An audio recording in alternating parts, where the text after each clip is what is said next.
So everybody, welcome to the Employment and Skills Forum, part of Business Insights 2021. Thank you all for joining us.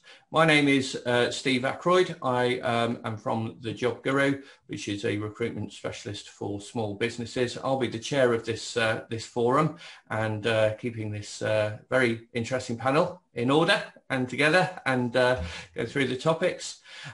So first of all, I'd like the panel to introduce themselves actually. So if we start with Alex, if you'd like to introduce yourself first. Hello, my name's Alex Chappelle. I'm part of the Careers Hub, which sits within West of England Combined Authority, and my role involves working with careers teachers in schools, in particularly schools with special needs, and so supporting the teachers with their careers programmes. Thank you. Thank you, Alex. Jane, could you introduce yourself? Jane Dyer, next, please. Hello, I'm Jane Dyer. I'm a youth worker working out of Brendan's Bridge charity in Gloucester, but covering the whole of Gloucestershire, supporting young people on their journey through to training, employment, or further education, aged between 14 and 24. Thank you. Thank you, Jane. Amber, could you introduce yourself, please? Hi, I'm Amber Stanley. I run the Talent Strategy Division of Canbase Solutions. We work with businesses who want to optimize the direct recruitment program to make sure that they're finding the best people in the most efficient way and at the best price. We have a specific area of focus which is around disability inclusion in the workplace, which is something we do on an additional consultancy basis as well. Thank you. And Jane Balaam, please. Hi everybody, my name is Jane Balaam. I'm an HR and reward specialist. I work for Reward Risk Management Limited. We help clients to align their pay and HR strategies to their business objectives, particularly focusing on everything from when they're employing people, what the job design looks like, right the way through to seeing people off the premises and I've forgotten the word, retirement and resignations. Excellent, lots of hours in there. Yeah. B, if you'd like to introduce yourself, please. Yes, hello everyone. I'm Belinda Wilson. I run the Gloss Jobs website, which we founded 20 years ago. So companies pay us to advertise their vacancies. But one of the things we do within that is we help people who are a bit unsure about what adverts to run, is we can help them to write them. So I think that might be where later on in the talk there might be some things that come up with the sort of person that you're looking for, you know, to encourage transferable skills. Thank you. Well, thank you everybody for joining us, panel. Thank you for taking the time out of your busy days to take part. So on this forum, we're going to specifically be talking about transferable skills and how they can benefit employers. First of all, good question is, well, what are transferable skills? So if the panel would like to, I'll just go around all of you, and if you'd just like to, you know, quick one line or a couple of lines about what you think are transferable skills and what they are. So if I start with Jane Balaam this time. For me, it's things like leadership and teamwork, things that people can pick up elsewhere and bring into the workplace. B? Well, yes, leadership and teamwork, but really it means, I guess it means something that you've learnt elsewhere that you're bringing to your current or your new role, you're transferring over with you. So one thing that I think's key is it's not always things that you've learnt in the workplace. It's what you've learnt in life that you can transfer into your workplace as well. Lovely. And Amber? Yeah, I'd just like to expand on what Bee's saying, because I think transferable skills can cover all manner of things. But when I use it, I'm primarily talking about life skills that someone's picked up, because I think there are so many life experiences that people can bring that give them a whole host of skills like leadership, like Jane was saying, and I think we really need to give those the value that they're due. Yeah, Fabulous. And Jane, if you'd like to go next. Yeah, both in my charity at the moment and my former charity, Gloucestershire Young Carers, talking about transferable skills was so important to building the self-esteem of the young people we work with, because an awful lot of young people are young carers, and the whole reason that they're in the situation they're in, which may have a deficit in their life at that point, is actually based on things that can in the future not be a deficit, can be an asset to them. So talking about what they've learned as being a carer, and some of those caring roles they take are so detailed in what they do, and we know that many young carers go on to be carers in their professional life, something that many people are quite astounded at, but it does happen. And so if that's the choice of that young person, we need to see it as a benefit, as an asset. Okay, lovely. Yes, good points. And Alex? Yeah, I see it as a set of core skills really that a candidate would pick up either in the workplace or outside of the workplace. And they can be defined as being soft, which would be more the sort of teamwork, the communication, or the hardcore skill, transferable skills, which is the specific skills that you need for a job, like certain IT packages. So yeah, and echo everything that everyone else has said. Okay, so thanks, panel. Yeah, so you know, it really goes to show that actually there's a lot of skills and experience that people can bring to a job that are quite often not put on a job description. Actually, and we'll maybe talk about that later. But you mentioned, Jane, you specifically mentioned about people working as young carers there. I suppose we could discuss, we know what transferable skills are now, we've got an idea of that. How would a candidate, somebody looking for a job, how would they demonstrate those transferable skills to an employer? So, Jane, on your talking about young carers, how would they demonstrate what they've learnt to an employer, would you think? How could they go about that? I think it's really interesting that I learned that when young people are participating in the Duke of Edinburgh Award, and there are various categories to the Duke of Edinburgh Award, volunteering, skills is one of them, and the third one, which has just gone out of my head right now. But on the skills element, being a young carer is just a straightforward tick box. So they don't have to have any kind of they don't have to go and do something separately for that, because it's recognised that they've been doing that for a good many years. So I think it's interesting that it can be recognised as something so, you know, innocent as the Duke of Edinburgh, which of course is a brilliant skills development programme for young people.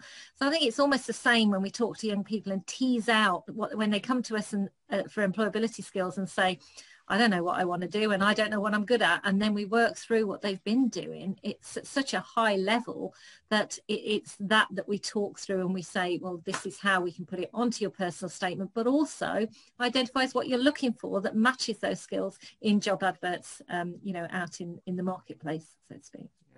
Okay. And what are your thoughts, Amber, on how the candidate can approach, you know, the demonstration of their skills? I think it's very difficult for a candidate to demonstrate them on a CV. I do, and I think on a wider scale, I think the responsibility goes to the employers to sort of create an environment where someone can be very open about putting on their CV something like I don't know, experience as a carer, or experience, lived experience of disability, or any number of these things that you can draw out some of these transferable skills about, but people wouldn't normally put on their CV because they're typically regarded as things that would count against them. And so I think that makes it really difficult. And so I'd answer it differently and say that, you know, it's down to the employers. I'm so sorry if you can hear the rain. It is pounding down on my roof. That's why I'm on mute. For someone who is looking to demonstrate those transferable skills, I think the best way to do it, and the best way to communicate it, is to put it in a covering letter, and essentially put your heart and soul into a covering letter. When we hire people straight out of university or interns, we don't expect for them to have lots of relevant experience, but we go completely on there on the covering letters and what they're telling us. Oh, poor The weather, I've got different. I've got lots of sunshine, but clouds going over, so you can see me going bright and dark constantly. So, Waves coming your way. Yeah. All right. So, Alex, taking on from that, right? Maybe a cover letter for somebody to demonstrate their transferable skills. What do you think of that? And do you think there's any other ways they could approach it?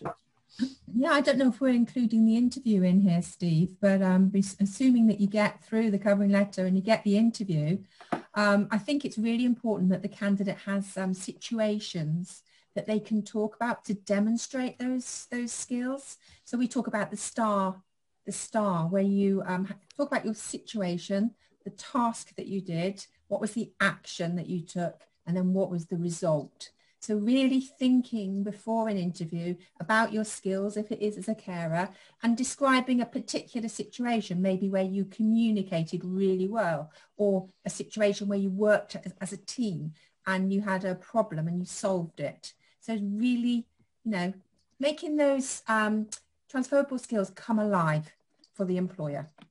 Yes, I think the STAR technique is something that should be taught to everybody before they ever go anywhere near an interview.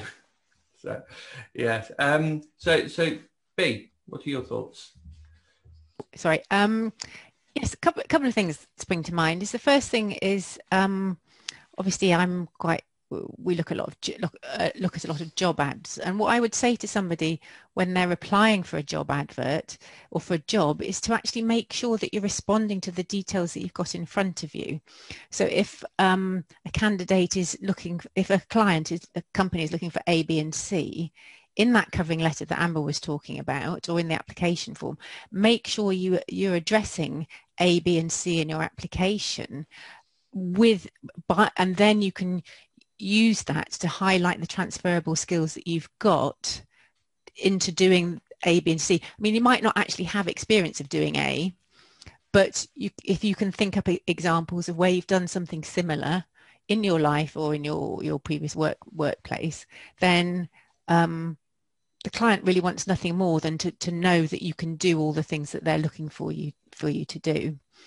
And the other thought that I've just had is when you're looking at, I don't know about how other universities do it, but University of Gloucestershire do a employability award scheme, and I interview on their gold level award scheme. So what they do is they encourage all students to do the bronze, silver and gold in employability, and that looks at some of the basic things are setting up your LinkedIn profile, but it looks at a lot of transferable skills that they're picking up during their time at university.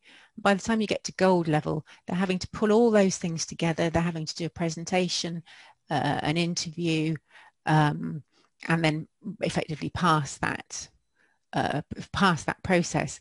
But if they've got that on their CV, then that is a way instantly of showing the employer that they've ticked a lot of boxes to do with employability and soft skills. Yeah, very good points there. And Jane, I agree with everything everyone said, particularly Amber saying that there's a lot on the employer that the employer could do to make it easier for the candidates. But I think candidates sometimes miss a trick and they don't put down what their strengths are.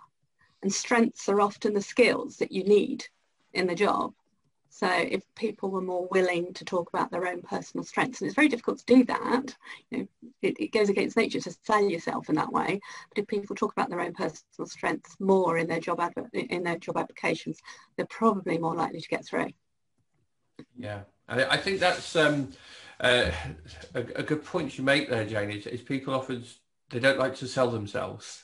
You find it very difficult to. I don't know if it's a British thing or just a general thing, but trying to talk about how great you are at something, people find it very difficult. And when I'm talking to people about their CVs, that's often a problem that people are having with that. And I suppose, what does the panel think that people are confident? Do they know what transferable skills are? I mean, we went through a little, few minutes, 5 minutes at the start of this talking about them, and there's a few different ideas, but I don't think people, especially young people coming into jobs, they don't really know what a transferable skill is, so they don't even attempt to sell it. What are your thoughts? and go with Alex first on that then. I think you're absolutely right. And just listening now today, I'm thinking it is something we need to be stressing more with the careers teachers, to put into the careers programs, to really spell this out to the young people so they are prepared when they leave school, that they are prepared for the workplace. And something that we do is actually put someone and link someone with this school who's called an enterprise advisor, and they're a connection from business. And the reason we do that is to really make sure the school's programs are preparing their young people for business, and that they've got that link with business. And I think certainly it's something we need to be thinking more about now with our young people. And I think British people are quite modest, aren't they?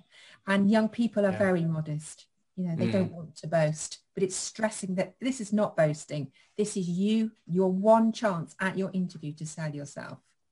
Yeah, absolutely. And you nodding along there, Jane Dyer, and of course you mentioned earlier about, you know, teasing out these skills from when you're talking to people. So what's your experience of their understanding of transferable skills? And well, I think that there's a couple of points there that I'd like to pick up on Alex as well, is that I sit on the Careers and Skills Hub committee, which is working with the Local Enterprise Partnership and the local employment government employment agencies, setting up these careers hubs which work in partnership with schools. And I think this is going to be a game changer really in the county of Gloucestershire, because that is wholly based on not just working with schools but linking them into cornerstone companies, as they call them, you know, who will then put in experience. And that's my second point really, is it's about experience. I had a conversation with a young person this week who desperately wants to change where she's working because she's not happy in that career, but doesn't know what jobs look like from the inside, you know, even at 24, which is quite old for some of the people I work with. It's how do you see inside a business without that, you know, that working out what's going on inside. And I think that's so vital, that work experience, and we've missed that over the past year, clearly. But I still think there's ways of doing that, even until we come fully out of lockdown, you know, just having conversations around it, you know, bringing people in to talk about, well, what can you do with art? You know, do you just, I don't know, I saw that Gerald is on the line, so I picked art because I've got a 14-year-old who doesn't understand that art can go into many different aspects of industry, not just I've got to go out and be an artist who produces artwork. So I think that talking outside the box. And the third thing I'd like to say is about entrepreneurialism. You know, I honestly feel that schools do not address what it is, you know, particularly I go back to young carers and young people, you know, who are on the neurodiversity scale, that they've all the skills for being a very independent in their future careers, you know, and setting up themselves, and perhaps wouldn't fit into big companies for their own reasons, not because big companies, you know, don't want to take them on. So I think that's an area that needs to be developed, in my opinion. yeah, so good. And Amber, yeah, I'd like to talk about the work experience aspect that Jane was talking about. When you're working with clients, Amber, do they, you know, how many of them actually do encourage work experience, people to come in and you know, students to have work experience with them, either directly before employment or just while they're at school? Well, so I that's probably a slightly different level to what I typically look at, but I would say that probably not enough. I think that it's an area an area where there's a lot of potential to develop, and a lot of potential to I suppose shape the future workforce. And I'm surprised by how many employers don't make it easy to do that, I suppose. I mean, there are quite a few that do, and that's great, and I think they see a great deal of success from that. I'm certainly not the expert in this area, and I think you know, I'd put that over to sort of Jane or Alex to sort of see, you know, when you're speaking to employers, you know, is there any hesitancy to do that, or is there more of an appetite for it? Yeah, I think there's definitely a call for more. Jane, your clients, you've got a range of clients that you've worked with. Do they ever, you know, broach the subject of work experience to you? Have you had those conversations with them? Yeah, we do have them a lot. Clients are usually concerned about whether or not they should be paying somebody for work experience, especially after all the issues with interns and being unpaid and things like that. And I usually say to them to take a pragmatic approach. We have lots of discussions about young people's rights to earn the national living wage and things like that as well. But I think it's one of those things where people just feel a bit wary because they're not sure what they should be getting the person to do, or what the limitations are around what the individuals can do when they get them. I don't think there's enough information given to managers to help them, or businesses to help them bring in a work experience person and understand and feel comfortable. It's always about the fear. Yeah. Yes, I think there's a lot of that with employers on a lot of subjects at the moment getting wrong. So B, you obviously work with many obviously companies looking to hire people for a permanent job. But do you have discussions with them? Do they have discussions with you about the idea of work experience? Not directly, no. But I do have first-hand experience of work experience because we've had a few, admittedly working through the university, so kind of probably second and third year students who've come in. Sometimes they come in for a placement, so it's part of their course. And sometimes they come in just literally as volunteer to work as work placements, as work experience. So we've had a range of students really, some ranging from kind of good enough to really excellent, and some of them have done maybe 120 hours work over a year or whatever with us, and a couple of them I've then gone on to give references when they've got proper jobs when they've graduated. So I do think it's a win-win situation if you get the right people in, because it's great experience for them working in a real office environment with real staff, but then we've been able to benefit from what they've done as well. So I would always encourage people to go down that route. So yeah. Yes, and it definitely shows when I'm looking at CVs and talking to candidates, the ones who've had the work experience, who've been there in real life, the way we started this conversation was about the transferable skills. They understand more about what an employer is looking for. I'm sorry, can I make one more point just about I was doing some practice interviews with some young people at Stroud College a couple of years ago, and so the practice interview I was doing with this one 19-year-old who had very little work experience, not fantastic qualifications, which is why I was on this particular course. Sat back in the interview, wasn't very animated. As we got to the end, we got onto his interests and it just said CCF on his CV. So I asked him about actually it was Air Cadets, I think. Is that the same thing? He sat forward. He started telling me how he was a squadron leader or whatever, how he had he was in charge of a group below him, his leadership, his teamwork. He was animated and interested, but I might not have even asked him about that in the interview. And I just think the thing about the transferable, it's what Jane was saying really, for the young people, the transferable skills they pick up elsewhere as being carers or being in the CCF, they really need to learn to bring those into the entire interview. Yes, that starts. And so, sorry, Amber, were you? Yeah, I was going to say, because we sort of initially were talking about do people know what transferable skills are? To kind of build on what Bee's saying, employers want you to be the right person for the job, and that's if I was speaking to a young person or any candidate, like that's what I would sort of make clear, is that they want you to be the answer to their problems. They want someone to come and do this work, and so it's about sort of putting yourself forward. And for this young man, if it was CCF or Air Cadets or whatever it was, that is where the things that he is going to bring that are going to make him a very good fit for this role, if that's where that is, and you need to be bringing that to the foreground. But I think there's sort of this mentality that we need to match exactly what a job spec is asking for exactly.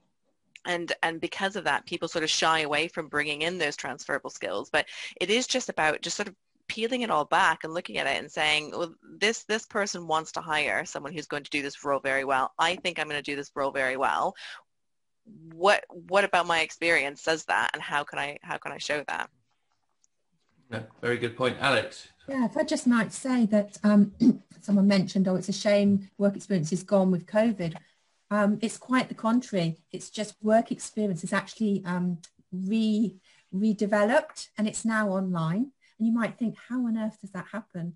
Well, it's really positive for the employers because they can get to meet a group of students. They can get to set them a project, and they can do it maybe pre-recorded, or they can do it live. And we found this to be really really good for both the employers and the young people. Both have gained a tremendous amount. And this is a really good way of pupils discovering their transferable skills, discovering their strengths as well, and having an encounter with an employer and learning about the whole world of work. We've got a fantastic example of a nightclub employer who's working with our schools, which is called a PRU. So they're people perhaps who've failed in mainstream school for behavioural or other reasons. And it's really come alive to them, the fact that there are all these different jobs in a nightclub. It's not just someone on the door, there's hospitality, etc. And it's been really exciting to see that so positively work for the young people. So I think it's one of the good things about COVID, actually, the redevelopment of work experience. Yes, there's there's always silver linings somewhere, isn't there? And I just want to move on to the to employers now, actually, and move along. And so, how do employers widen the net so that they are seeing people with their transferable skills, and they're encouraging the applications, and they're understanding the benefits of not just looking down a very narrow focus of they must have this experience, worked for this company in this industry. How can they be encouraged to do that? Jane? Well, one of the things I was going to say on the previous topic, but moves on to this, is that I don't see any evidence that anybody is linking careers hubs into growth hubs, which is one of the forms of employment that, small companies wanting to grow need people. And if a holistic approach is taken to it, and you link the two in together, you're gonna put employment the way of people who need it. Yes, and people into the employer's pocket. Yeah.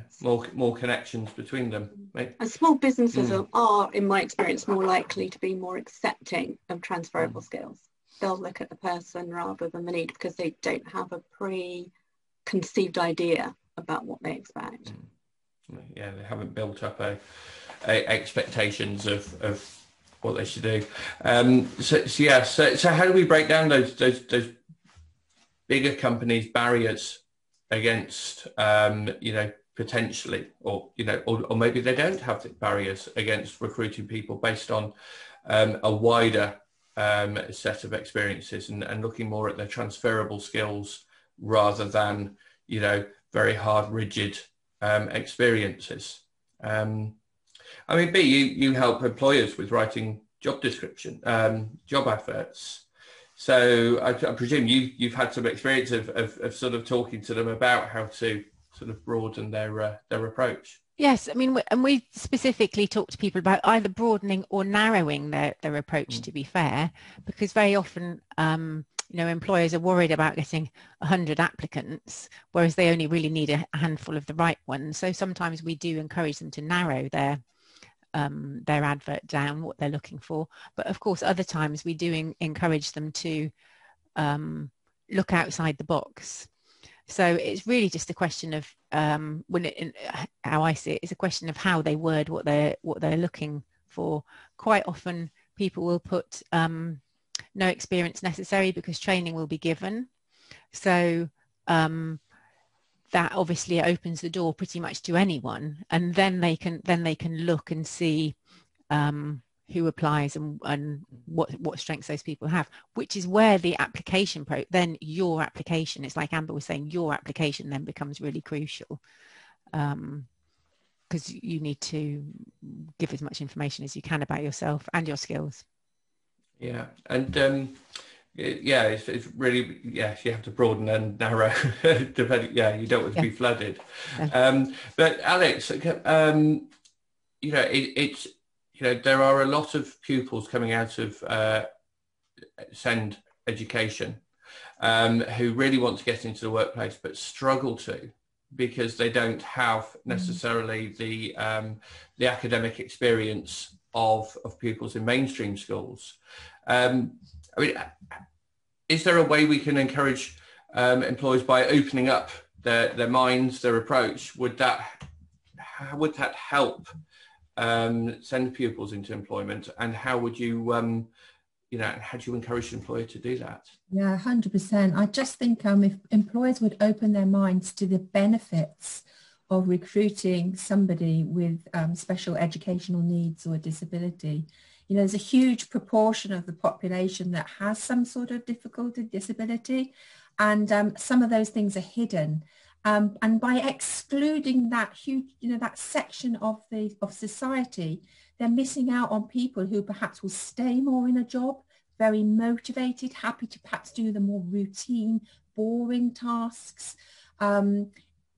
Studies show it raises the morale within an organisation when colleagues see somebody with special needs, you know, it brings out maybe the best in them, that they're supporting somebody else.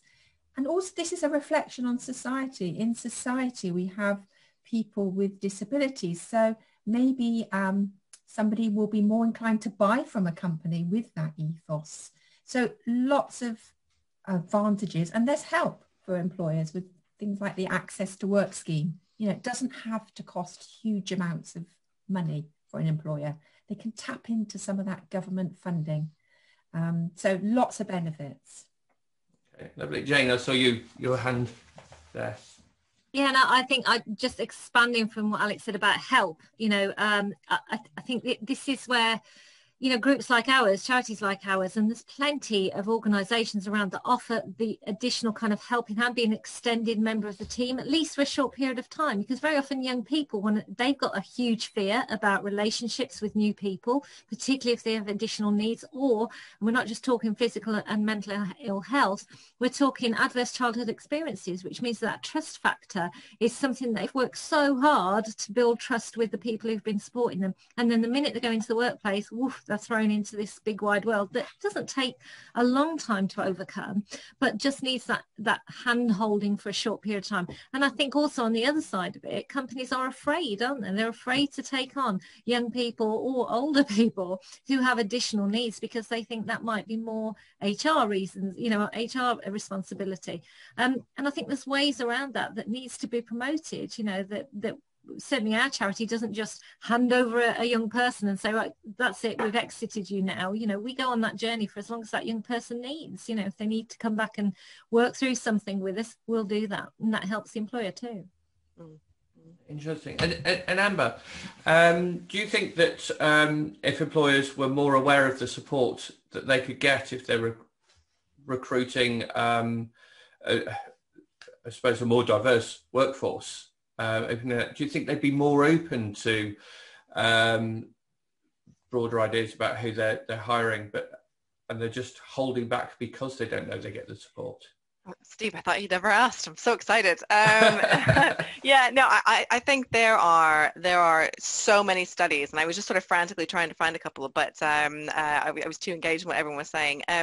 There are so many studies that show that an increased diversity in the workforce has unbelievable benefits. And we're talking about increased productivity, increased profits, increased retention, and significantly, there's a study saying that when a company focuses specifically on disability inclusion and diversity within its workforce, it's something like 90% increase in retention, because this focus sort of has it's not necessarily the presence of an individual who is diverse that that makes this difference. It's the sort of change in approach and attitudes and support across the company, and these decisions for an individual will have onward impacts on the rest of the workforce, in terms of how their employer treats them. And I think that the first thing is identifying all of the benefits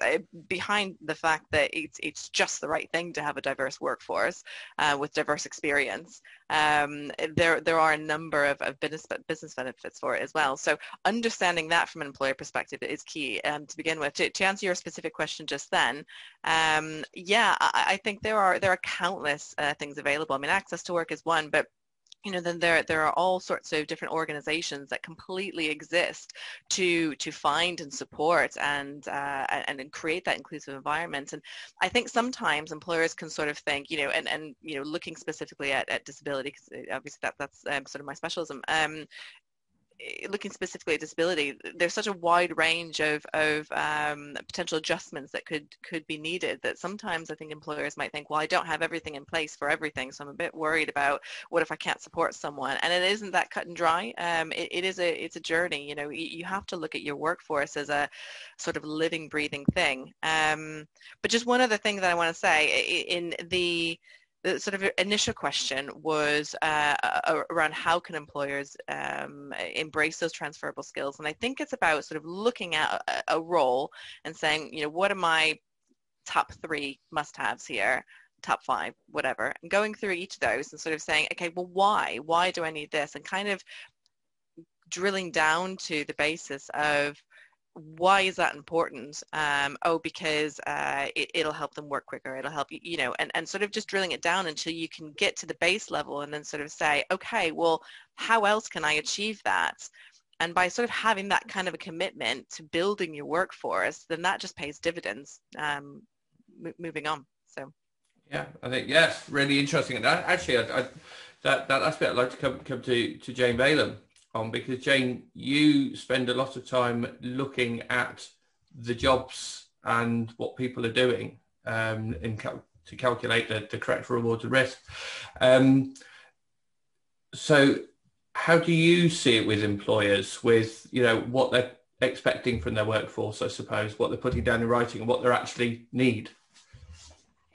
It's often the issue that everybody focuses on the very obvious and the certificated skills that they want. So we need to have an AAT for our accountant, or we need CIPD for our HR person, or whatever.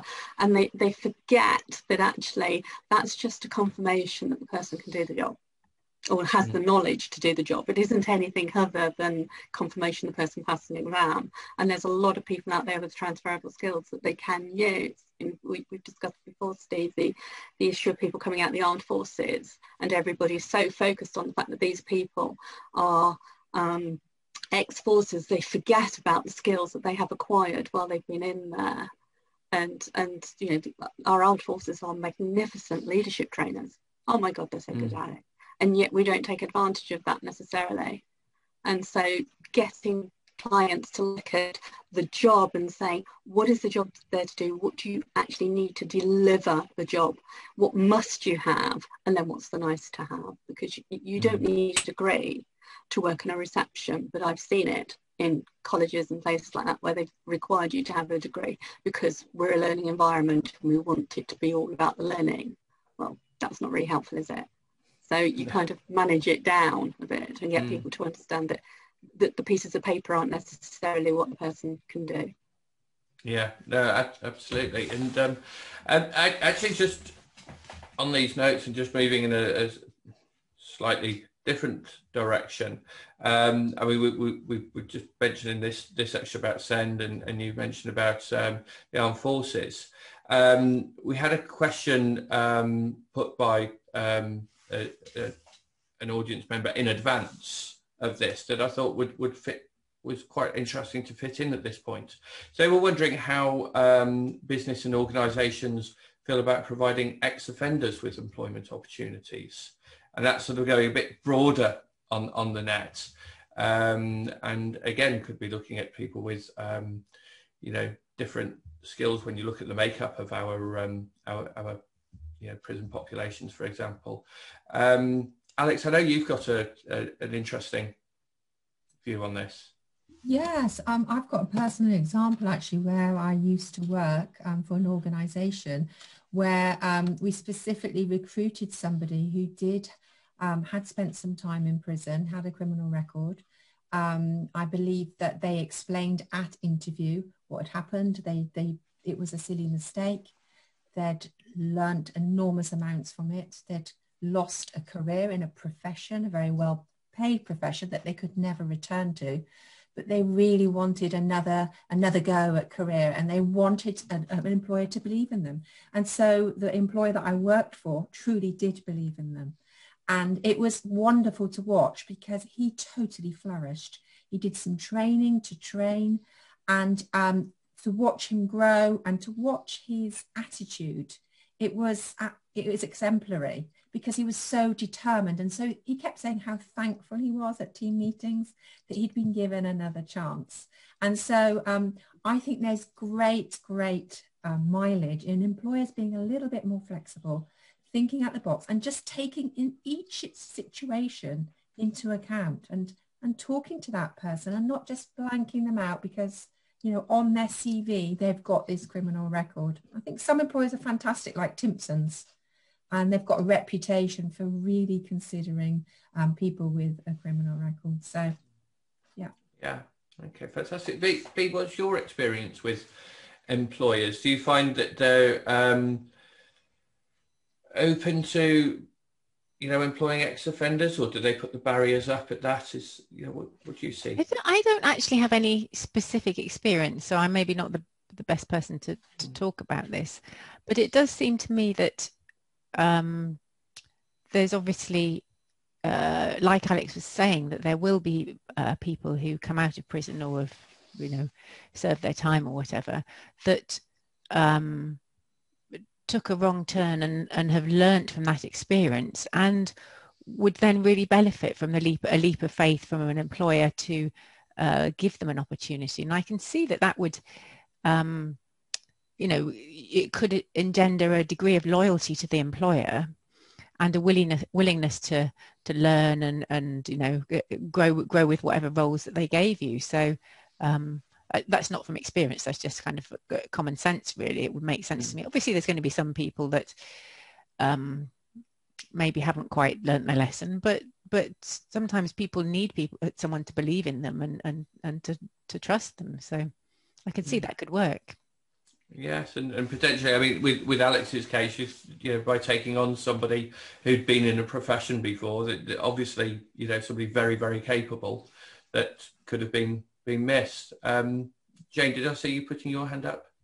No. Is any Amber or Jane Baden, do you have any comments on this? I think part of the problem is that, again, it's the fear thing with employers. I'm scared of taking that leap of faith. But Alex, I've also encountered a situation where a company has employed somebody straight out of prison and not looked back. Not the individual felt remarkably committed to their job, and the employer got the best person they could possibly have had. Not only did this person know how to do the job, but they just put everything into it to prove that they were the best person, and continue to do that for years. They're still with them out of prison now for 7-8 years. And it's the commitment that if you give commitment, you get commitment. Yes, and that absolutely fits with what Amber was saying before about when a company's being more supportive and their diversity policies, then they get better retention. People. So actually broaden that. If you broaden that out, it's not just people with disabilities or obvious diversities. Take it to ex-offenders. Take it just having an all-inclusive mindset from a company's recruitment policy could be beneficial to them in lots of ways. Absolutely.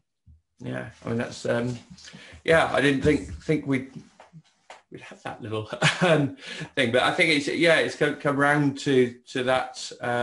If employers can be encouraged, if they understand that they can be they can broaden their horizons, if they understand where the support is to enable them to do that, we could really help, to level out the playing field, maybe happier places to work in. I think was it Jane? I think I saw something in the chat where Jane mentioned the curb cut effect. Do you want to expand a bit on that, Jane? Yeah, it's actually a young person with various different aspects of things that they're dealing with, including they identify as being on the autistic spectrum, and they were the ones who taught me about the curb effect, that idea of very basically, if you're looking at a pavement and there's a cut in the curb, it's so that wheelchairs can easily get back onto the curb when they cross the road and things like that. Very simple. However, of course, having that curb effect means that it also benefits people with prams, or benefits older people who are not so steady on their feet. And suddenly you see in society that making a change for someone with a disability can have that wider impact on the rest of society for the good. And I think that's when Amber was saying looking at a piece of research, that is actually a piece of research, but I couldn't put the link. Sorry, Amber, I was like you trying to find it. Is that the actual an official name? I believe it is. Yeah, the curb effect. Yeah, the curb effect. I talk about that phenomenon all the time, and I've never known. So I'll try and find it. In fact, my young person will send me the research, so I'll forward it on to you. Brilliant, but thank you. It's it is a metaphor as well, isn't it? For how lots of those things can have that impact. Simple things like the way we work in an environment. That it's not people who are sensitive to noise and to light and things like that can often. The rest of us can have that feeling as well. I personally do not like having a radio around me in a workplace, and that can be distracting to me, and I don't identify as being neurodiverse. So, all of those things can have that positive impact at the end of the day, which is what Amber was saying, really. I was supporting that. Okay, so for that, that's just really interesting. I want to look that up as well. That's really interesting. But yeah, so we know that there's lots of great benefits for employers then, as we discussed. Whose responsibility is it to open up employers' eyes to these benefits, to encourage them and show them how they can open up? Anybody got any ideas on that? Should it be an HR thing? Should it be government directives? Should it be recruiters like me or people like me running job adverts? Sorry, I hope you don't mind me jumping in. I mean, I think it's everyone's responsibility, really. I don't mean to give a sort of a cop-out answer, but I think that the studies and everything is out there. The numbers of people who struggle to get into employment and the benefits of employing people who struggle to get into employment, they're both there. And anybody who's aware of them needs to be putting them together. I mean, any more specific than that, I don't know. Definitely recruiters should be pushing this. I mean, that's kind of the bread and butter of what they're there for, I suppose. But yeah, HR as well. And there are so many organizations, like I say, that exist. I suppose that the question is, you don't want to just be I don't know, have every single organization individually going up to employers. So things like the Valuable 500, that list, which they've just reached the milestone of their 500th company, haven't they? But I think that is generally raising awareness. I think employers are more and more aware of it at the moment. Is everyone else sort of seeing something similar, that it's on the agenda of employers more so than it ever has been, I think, in the last couple of years? Jane Balaam, you're nodding along to that. Yeah, I absolutely agree with Amber. It is more visible now, and companies are much more aware. Most organisations I work with now, if they've got a big enough HR department, also have somebody who's responsible for diversity and inclusion, and that just makes a significant difference in terms of the thinking of the organisation and their ability to look more broadly than what they have and look for what they could have. I think we're very good at, and it's inherent in us to kind of stick with what we have because it's safe. We look for people the same as us to connect with because it's safe. But once companies start to learn that there's gains to be had from doing more than that, then it becomes a bigger and a much more valuable exercise in recruitment. Yeah, and I think, sorry to interrupt there, I just think that companies are going to have to become more and more aware of it with the skill shortages that look like they may be emerging in the future when we talk about this fourth industrial revolution. And we're trying to make schools aware of that as well. This massive need for skills, for example, in the robotic industry and IT, and a lot of these people with neurodiversity have fantastic ability to work in these sort of high techy sort of environments, and it's just employers learning to pool the talent really, and I think it's preparing the talent for the future in schools. So we talk about that. We say, look, if you do some work experience, you're potentially pooling some future talent for the future. Think about your future talent. So it's it's the job of all of us to educate employers, and but I think this future skills is a big one, really. Yeah, fabulous. And you were coming in as well, B. Yeah, I did slightly different. I do think that young people, or maybe people in general, need to be able to see it to be it.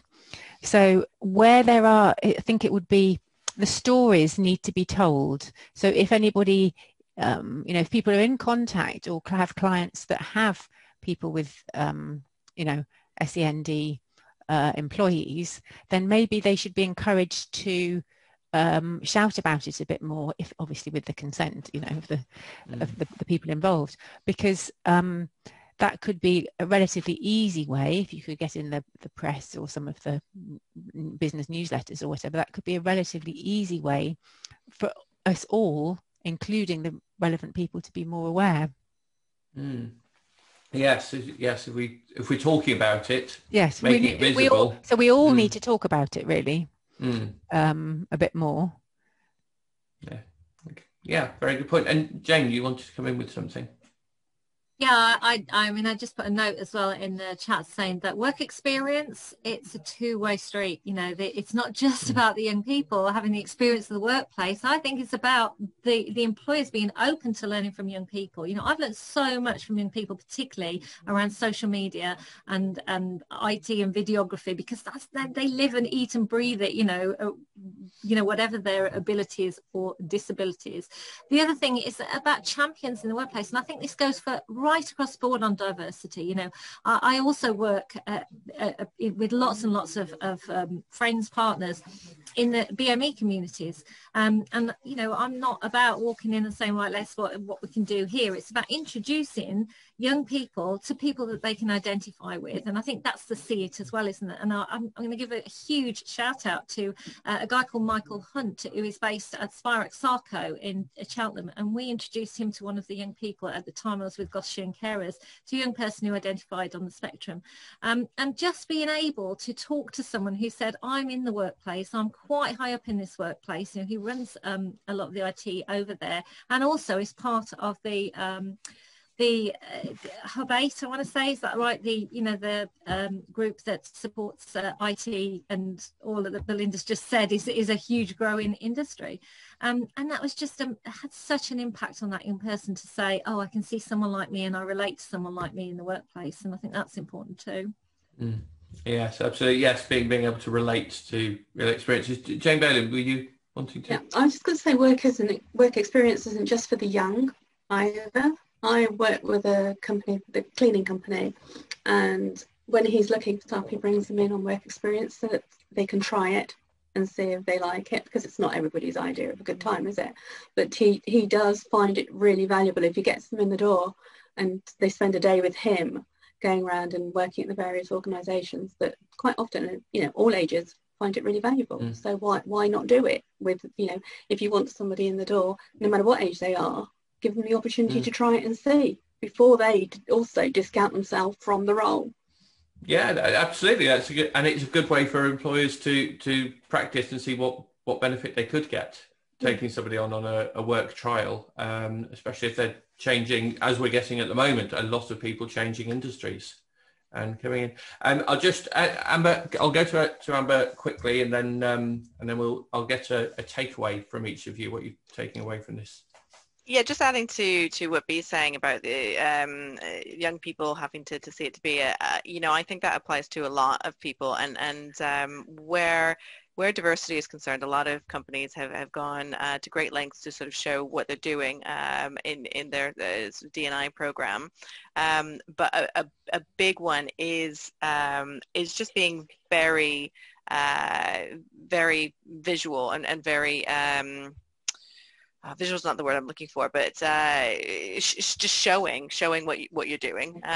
We've got a big sort of push that we're doing for show, don't tell inclusion, where it's for disability, a lot of companies will sort of put up a picture of someone in a wheelchair and say, look, we support disability in the workplace, and that's just not going to cut it. And so, you know, to be able for an employer to show what they're doing and to show how they're going about attracting and retaining diverse talent is so key, and it is very much about showing it so that people who are looking from the outside can see it and can aspire and go for it. So really support what Bee's saying there. Yeah, fabulous. So it sounds like we're all very much in agreement on the benefits.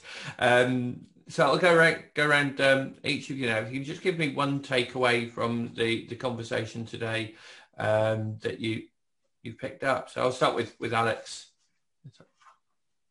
Yeah, I think it's the whole thing of preparing our young people to be able to talk about their transferable skills, really, and ensuring they're educated in school for when they come out. I think that's my big takeaway. Perfect, thanks, Alex. Jane Dyer. First time, that wasn't bad. I actually am really, I'm pleased and sort of, you know, enthused to hear that we're going to be looking at job adverts from scratch, you know, like coming at them from a different angle, because I think that's so vital. You know, I've seen some shocking job adverts where, I mean, one recently that one of my young people applied for completely changed the company halfway through. You know, the young person's going, who am I applying for here? So I just think paying more attention to that, and hearing that Belinda's saying that she, you know, a number of the colleagues on the forum are saying that they talk to their clients about taking a fresh look at it. I'll welcome that. Absolutely, lovely. Thanks, Jane. So Bea, as Jane mentioned, you will come to you next. What's your takeaway? Well, yes, it is. Actually, I was just sitting thinking here, as Jane was talking, as to whether there's something that I can actively do with the we've got at least 5,500 businesses that advertise with us, and as to whether there's something that I can pick up from this to take to them to question them, encourage them to think about these things. So that's probably my thing. I've picked up an action point. There you go. Excellent. There you go. That's brilliant. Jane Balaam. I think for me it is whatever I'm doing, it's still not enough. Still to carry on plugging away at everybody that I work with to get them to think about things in a more diverse way. Lovely. And Amber. Well, my takeaway is sort of a point for thought, which is, you know, you're saying whose responsibility is it to change the company's approach, and you know, I think really thinking about that and thinking about, I mean, obviously it's what I do, so it is, you know, it's my responsibility, but just generally speaking, I think trying to create more connections, like with people on this panel, so that we can sort of have a very much a cohesive approach to bringing this to the foreground. Yeah, I think yes, I think there's we all have a responsibility, don't we? And that's come out. And I think, like Bea, I think I've got a little action point to actually push more to the employers I work with, and not you know, and really just say again, right? What do you really need, and what can we, you know, where can we look for people for you, and get that diversity. So, well, thanks everybody for taking part. You know, I've really appreciated you taking the time out, and it's been a really interesting conversation. Some really good points come out of this, and I'm going to enjoy watching it all over again, actually, and because I think there's a lot that can be taken out of it. So really appreciate you all, Alex, Jane, Amber, Jane and Bea. Thank you very much for joining us today at the Employment and Skills Forum for Business Insights. Thank you. Thanks, Steve. Thanks, everyone. Thanks, Steve. Lovely. Right. Thank you all. Yeah, we'll finish. Bye. There. Take care. Bye-bye. Enjoy the rest of your days. Bye. Bye-bye.